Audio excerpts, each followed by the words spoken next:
Alright, so this video is going to be on something that I really didn't appreciate happening to me. It's been about a week or two ago. This is my 2018 Can-Am Maverick X3. This is the XRS model. I was out riding on the river bar. I had my bighorns on it. You can see I got a lot of tread left on them. Just recently swapped out to my Maxxis carnivores. These are 29" by 9, sitting on method wheels, bead locks. Gotta have bead locks. But anyhow, you can see the backs kind of tore apart here, and something sitting on the ground there. Well, what happened was a rock decided to wedge itself right here while I was out riding around. And of course, once you get ripping on the rear bar, you want it to keep on going.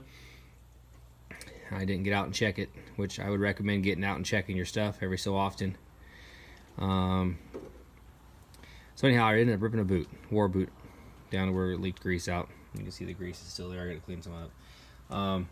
So here's what I did. So basically, to get this out, you got to pull the 3 bolts on the trailing arms, okay?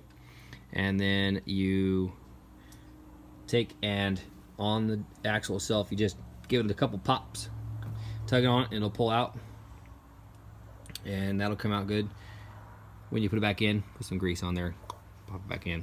Of course, you got to pull the caliper before you can get the spindle and hub off.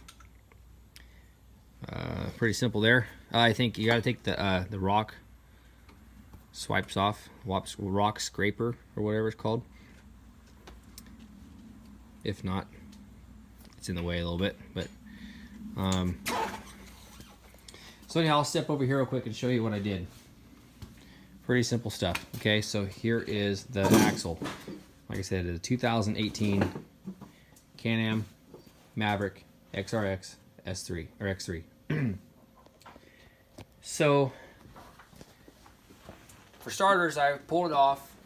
The boot itself was already ripped, so I took the boot and I cut the rest of the way off. In my investigation, I went, okay, well, it's a standard end of an axle. Okay, so every one I've done before, you have to pull the boot off on this side and the end of the axle to be able to slide the new boot on. Or you have to use a funnel and you pull it over the end of it. That didn't work. I actually went through a boot because it was too tight. It ended up ripping the boot as I tried to put it on. So that didn't work out.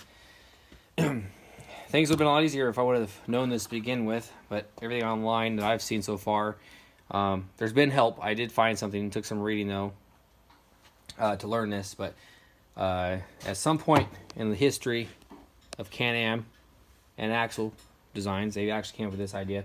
And of course, I'm a fool to not know this because I honestly, this is my first Can-Am I've ever owned. And all the quads I've had, never had an issue with axle boots ripping. Everything I've worked on has been automotive. But so for that being said, to take this off, you have to remove whatever end's actually ripped. You can do either or. Okay, you're held on with a circlip inside there. This tiny little hammer, okay, and this little brass punch has been around for 35 years. Okay, you find yourself a nice square. You get the axle end all the way out to the end of it, to where it's putting pressure on it. Take that axle and that hammer, or that driver and that hammer, and it knocks it loose. That's a small hammer. Get a bigger hammer, which I have bigger hammers, but this is the one I want to use. You knock it off. It comes off. Simple as that. There's a circlip right here, okay? And Hunter wants to hold this greasy thing for some reason. I don't know where he's reaching. Okay, so there it is. It's pretty heavy, Hunter. Don't drop it. Okay. Basically, this just slides over the splines. Each end's like that. All you gotta do is knock that thing off. So, I mean, realistically, if you didn't have to pull the spindle, you could probably change this on the rig. But it was pretty tight, so I'd recommend actually taking it off. I'm gonna take and clean this up now, get all the grease wiped off. Then I'm going to put the new boot on that side. I'm not going to bother knocking that one off right now just because I've already got this one off. There's no reason to. Where's the boot at? The other boot is in this box. It looks brand new, so I was questioning that. This one is made by Race Driven. Okay, this is just off of one of those side-by-side websites online. Just don't get their brand. Copyright. Yeah, I don't think that matters really, copyright, because I'm not promoting anything. This is just a replacement boot. It's what it is, but slide it on there. That's nice.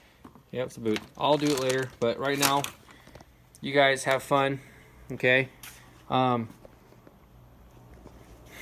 Like, subscribe, comment down below, all that fun stuff. I don't do YouTube videos that often. It's probably been a year or two since I did one, maybe longer than that. Right now, we're actually working on, other than this thing here, got Hunter, got the Can-Am, got a Subaru, just got new timing belt, Gates Racing Kevlar timing belt, and some fun little toys in there. And then he just got this Perrin short ram intake. You know, gotta hear that turbo. So yeah, you guys have a good day. Ride safe, always wear your gear. Peace.